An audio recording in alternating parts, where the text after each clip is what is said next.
On Thanksgiving morning, Mom called. "We've reserved a kids' table for your brother's kids, but there's no space for yours," Dad added. "So, we all agreed it's best if you don't come." I replied, "Understood," paused their $2,300 rent payment, and stayed home. Soon, I had 81 missed calls and a voicemail. At 1:33, Dad said something that left me silent. "My name's Grant. I'm 33. Oldest kid. Janitor at the high school on the edge of town. Night shift. Bleach on my hands. Keys on my belt. Coffee in a thermos I bought at a yard sale for $3. I've got 2 kids. Mia is 8 and likes drawing foxes. Theo is 5 and calls any bird a chicken. I rent a 2-bedroom over a laundromat.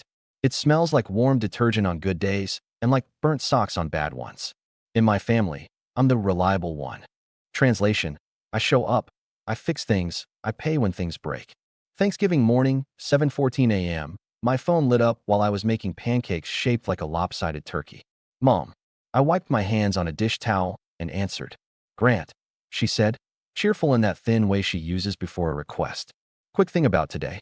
We reserved a kids' table for your brother's kids. Cute, right? But there's no space for yours." I stared at the batter dripping off my spatula. "No space for my kids. It's just, there's 8 little ones already," she said. "And Mia gets particular. You know how she gets with food touching? It makes everyone tense." I swallowed. "So where would Mia and Theo sit?"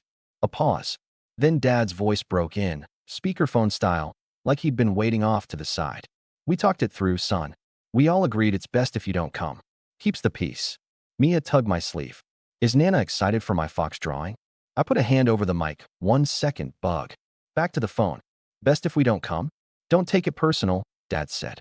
"You understand how family dynamics are." I looked at the calendar on the wall. A sticky note. "Bring rolls plus pie." I'd already paid the bakery. I'd already arranged my shift swap. I breathed in, slow, like my counselor once taught me. "Understood," I said.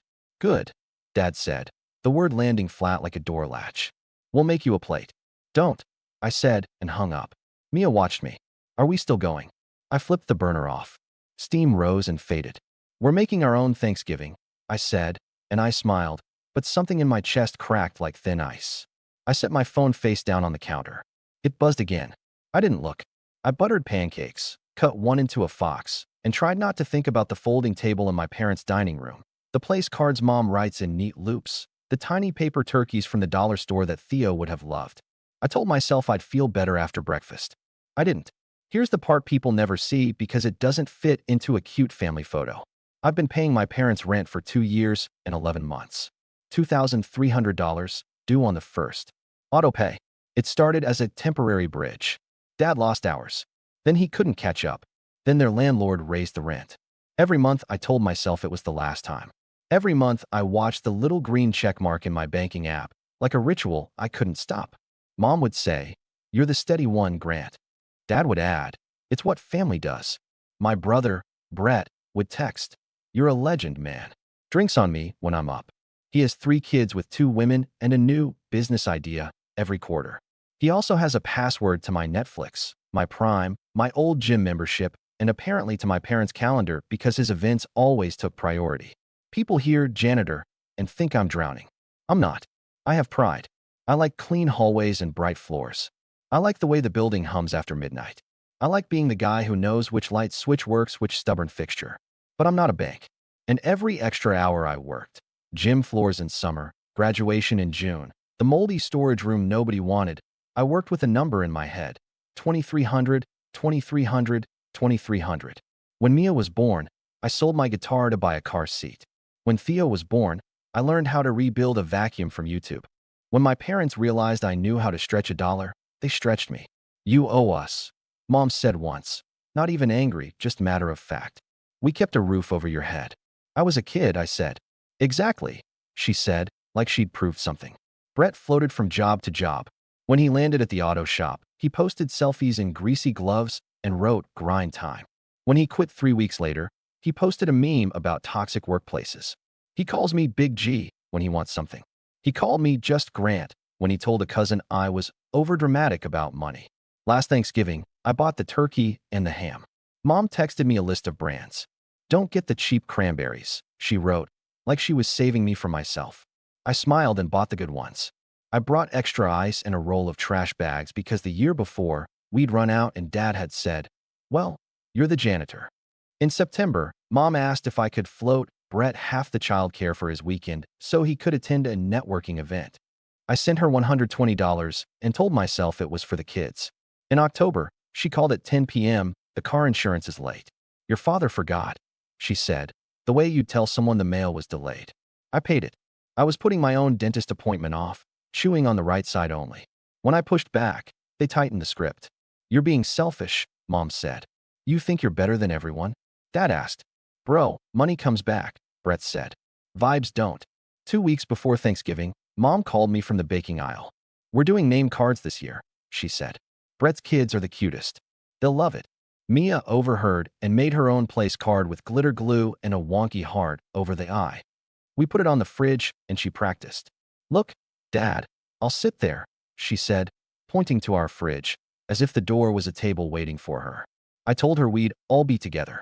I believed it because believing hurts less than admitting your family has a favorite word for you. Resource. Small rips showed up before the call. Mom forgot to add Mia and Theo to the group photo plan, then wrote, "We'll squeeze them in." Brett posted in the family chat, "Kids' table is gonna be lit." I replied with a thumbs up and a turkey emoji and sat on my hands. The night before Thanksgiving, I worked a short shift cleaning the gym after the pep rally. On my way out, Coach slipped me a foil-wrapped plate. "You got family tomorrow?" he asked. "Yeah," I said. My phone buzzed. A text from Dad. "Bring the rolls and pie. Pecan if you can. And don't be late this time." Last year, I'd been late because the checkout line was stacked to the back. He'd mentioned it every holiday since. At home, I set the alarm for 6:30, pulled the bakery receipt from my wallet, and stuck it under a magnet. The magnet is a plastic chicken. Theo loves it. He thinks it's a turkey. "Gobble," he says, and it's funny every time. Thanksgiving morning happened. "No space for yours. It's best if you don't come. You understand." I hung up and tried to make pancakes into foxes. Mia smiled at the first one and then asked if Nana would like it. I said, "Nana loves everything you make." It wasn't a lie. Nana loves, in a big general way. She just loves the wrong things more. I spent the morning mixing batter and swallowing a fury that tasted like metal. At 10:02, Brett texted me a photo of his twins at the kids' table, paper crowns on, tongues dripping orange soda. "Family," he wrote with 3 heart emojis. I watched that word sit there on my cracked screen like it had nothing to do with me. At 10:23, the group chat dinged. "Aunt Lisa, can someone pick up extra ice?" "Dad, Grant can." "Mom, he's coming later." "Brett, LOL true." I didn't reply. I put my phone in the cutlery drawer and shut it gently like I was tucking a sleeping animal into a dark, safe place. At noon, Mia asked if we should dress up. I said yes. She wore the fox shirt. Theo wore his dinosaur tie. I put on the only shirt I iron, the one with the stubborn collar that always tilts. We ate at our small table. I set a paper towel under the bowl like a table runner because Mia said, "It looks fancy that way." Right before we ate, Mom called again. I didn't pick up. I heard the voicemail ding. I didn't listen. Then, at 1:33 a.m., but that's later. That's when the lights were off and the building across the street was quiet and my notifications had stacked like bricks I couldn't carry anymore. Back then, it was just noon, and I was still telling myself that being excluded was a misunderstanding that could be cleaned with the right mop. At 1:07 p.m., I opened the cutlery drawer, pulled my phone out, and saw 14 missed calls, 11 texts, and a photo of a long table covered in casseroles, green beans, sweet potatoes, those canned cranberry slices wobbling in perfect circles. "Dad, where are you? Bring the rolls." "Mom, Grant, this is childish." "Brett, bro, don't make it weird." I typed and erased 3 drafts. Then I did the thing I do at work when a spill spreads in every direction. I drew a line. In the family chat, I wrote, "We're not coming. You told me there's no space for my kids. There's space here." I attached a photo of Mia and Theo at our little table, paper towel runner and all. No guilt. No pleading. Just fact. A minute later, my phone rang. "Dad." I declined. Mom rang. Declined. Brett rang. Declined. Then the messages turned. "Mom, you're punishing us." Classic. "Dad, your attitude is exhausting." Brett, bro, you're blowing up the whole vibe. I typed, "I've covered your rent for 35 months. I've bought the past 3 holiday dinners. I have the receipts. Today, I'm feeding my kids." Silence, then a rush. "Mom, we never asked you to." Dad, this is a day for family, not for accounting. Brett, did you just say receipts? I didn't answer. I opened my banking app. My thumb hovered over the toggle I'd never touched. Autopay, parents' rent. I stared for a long moment. It felt like standing at the end of a hallway with the lights off, knowing where the switch is, not sure what lights will show when you flip it. I closed the app without touching it. Not now, I told myself. Not out of anger. Eat with the kids. Watch the parade. Take a walk. Decide when your hands aren't shaking. We ate. Theo asked if the giant balloon turkey was heavier than our car. Mia asked if Nana was mad. I said, Nana is busy. By evening, the parade rerun had turned into a football game nobody in our house cared about. I made cocoa. We built a blanket fort. We fell asleep in it, all three of us, under string lights, the kind I'd picked up from the clearance bin in July. At 9:18 p.m., my phone vibrated on the coffee table. Then 9:34. Then 10:02. I kept ignoring it. At 11:47, a text from Aunt Lisa. You okay? I thumbed back. We're good. Thanks. At 12:51 a.m., I woke up to a buzzing phone with so many missed calls that the lock screen font looked smaller to make them fit. 81. My stomach went cold. At 1:33 a.m., a new voicemail appeared from Dad. I stared at it a long time. Then I pressed play. His voice was low, slurred, or tired. I couldn't tell. You listen to me, he said. You think you're some hero because you mop floors and throw money around? You're not family if you don't fall in line. You hear me? Not family. The room felt very quiet. The string lights hummed. Theo snored a little. Mia's hand was curled around my sleeve. Not family. I didn't cry. Something else happened, like a latch sliding into place. The line was drawn. I didn't have to argue anymore, or explain, or produce a single receipt. I didn't have to give. I just had to stop. I sat up, careful not to wake the kids, and opened the banking app. The toggle was still there, small and green like a lie. I tapped it. Autopay, paused. A prompt popped up. Are you sure? I pressed yes. It wasn't anger anymore.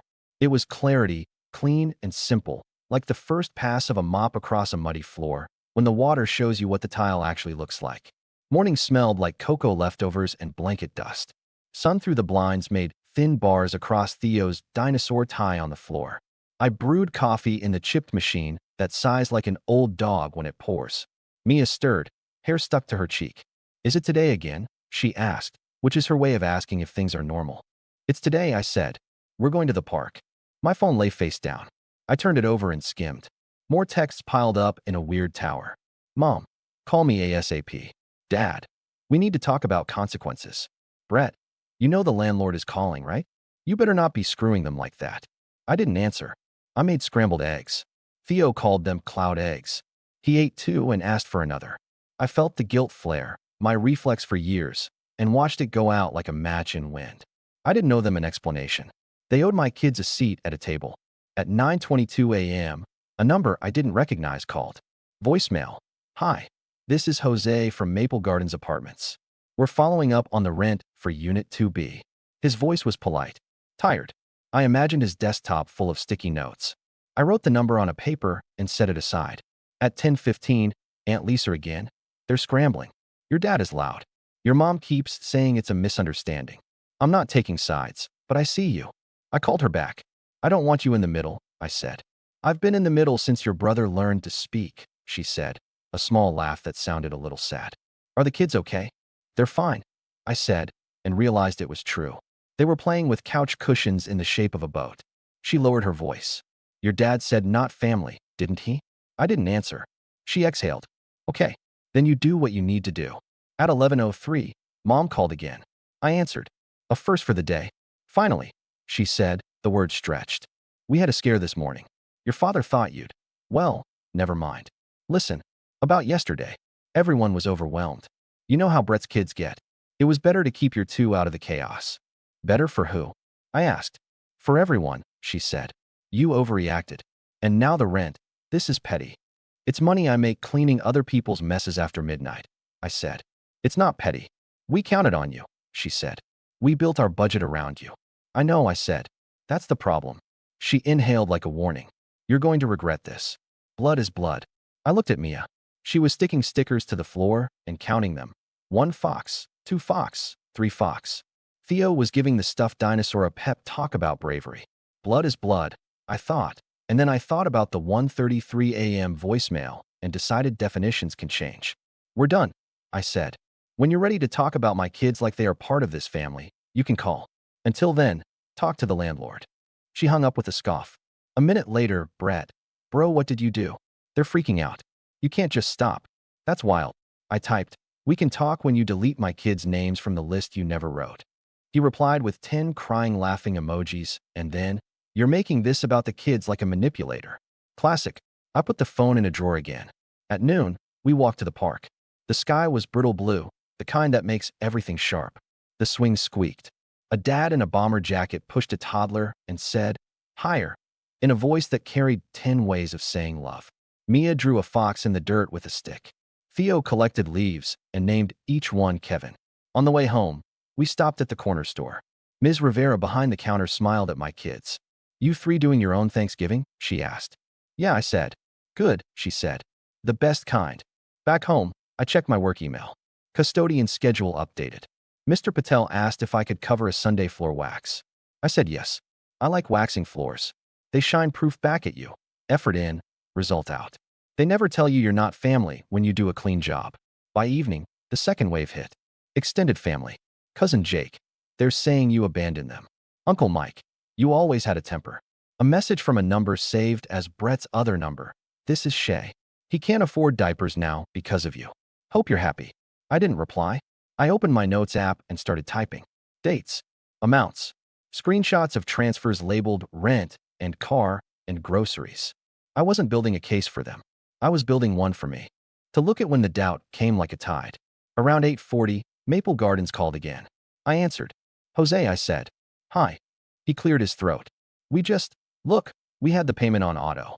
It bounced. Your father called and said you'd fix it. I won't, I said. But I can't imagine it's pleasant to deal with him. I'm sorry. He was quiet.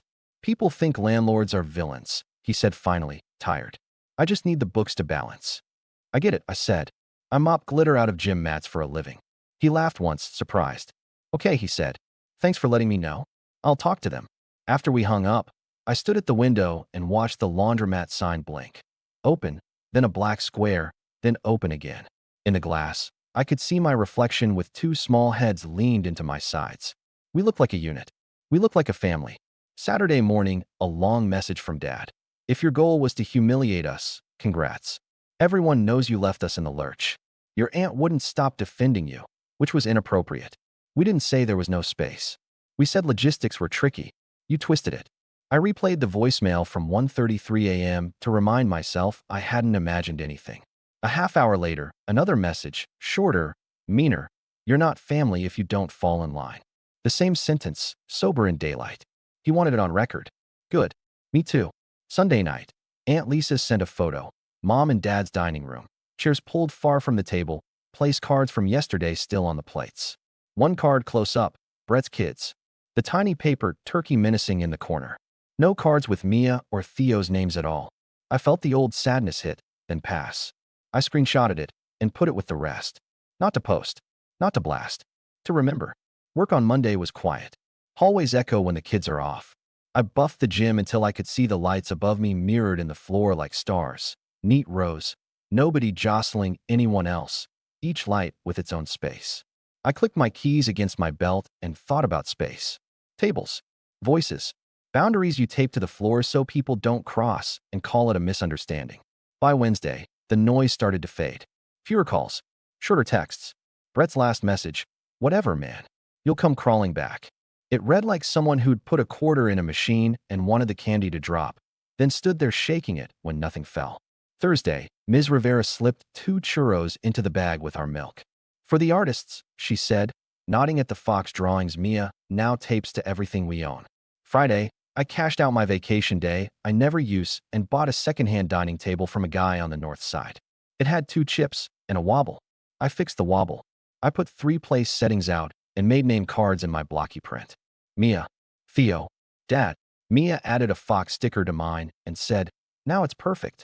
Saturday, Aunt Lisa called. Your mother is telling people you're in a phase, she said. I'm in a life, I said. She laughed for real that time, the kind that crinkles your eyes. Sunday, I wrote an email to myself with the subject line, rules. I typed 3 things. If you don't respect my kids, you don't get access to me. I don't fund disrespect. I won't argue with people who rewrite the past while I'm still standing in it. I pinned it. When the old reflex reaches for my wallet, I opened that email and read it out loud. On the 1st of the next month, the green check mark didn't appear. The world didn't end. The only thing that ended was a spell I'd been under for a long time, the kind that makes you forget to count yourself. A week after everything, I was stripping wax in the science wing. It's loud work. The machine hums, and the chemical smell climbs up your nose. Mr. Patel stopped in the doorway, raised 2 fingers in a salute, and said, "Floors look good, Grant." "Thanks," I said. The hum hid the rest, which was fine. I'm not great at receiving praise. But it landed. At lunch, I sat on the back steps and ate a ham sandwich that was 80% bread. The sky was low and gray. I checked my phone. No new messages from my parents. One from Aunt Lisa. A photo of a plain table at her place with 3 plates and the caption, "Come Sunday." I typed back, "Yes, the kids will bring foxes." That night, Mia fell asleep with a glue stick in her hand. Theo said, very serious, "I made space for Nana, if she says sorry," and pointed to an empty square he'd drawn between 2 foxes on a page. Children do grace in big, clumsy handfuls. They leave room. I'm learning to leave room too, but not a seat I have to pay for and pretend I'm grateful for. I saved Dad's 1:33 a.m. voicemail. I don't play it. I don't need to. The words are branded in. Not family. He meant it as a knife. It worked like a key. Here's what I know now. In simple words I can repeat when I'm tired and the old scripts rattle in the drawer with the cutlery. Family isn't a table you're allowed to sit at only if you foot the bill, smile at the insults, and let your kids wait in the hallway. Family isn't a group chat that explodes when you stop sending money. Family isn't, understood, said through clenched teeth at 7:14 a.m. Family is Mia sticking a fox on my name card and saying, "Now it's perfect." Family is Theo naming every leaf Kevin and insisting Kevin is brave. Family is Aunt Lisa saying, "I see you," and then actually seeing. Family is a rule you make in your own handwriting and tape to the inside of your wallet so your hands remember, "I don't fund disrespect." If my parents ever want to sit at our table, they can. They know the price. It's not $2,300. It's not a pie. It's not diapers for bread, or a new excuse, or a quiet apology that trails into a request. The price is a real apology to 2 small humans who colored their own place cards and were told there was no space for them. The price is Dad saying, "I was wrong," without an asterisk. The price is Mom saying, "We won't do that again," and then not doing it again. Maybe that won't happen. Maybe Brett will keep posting.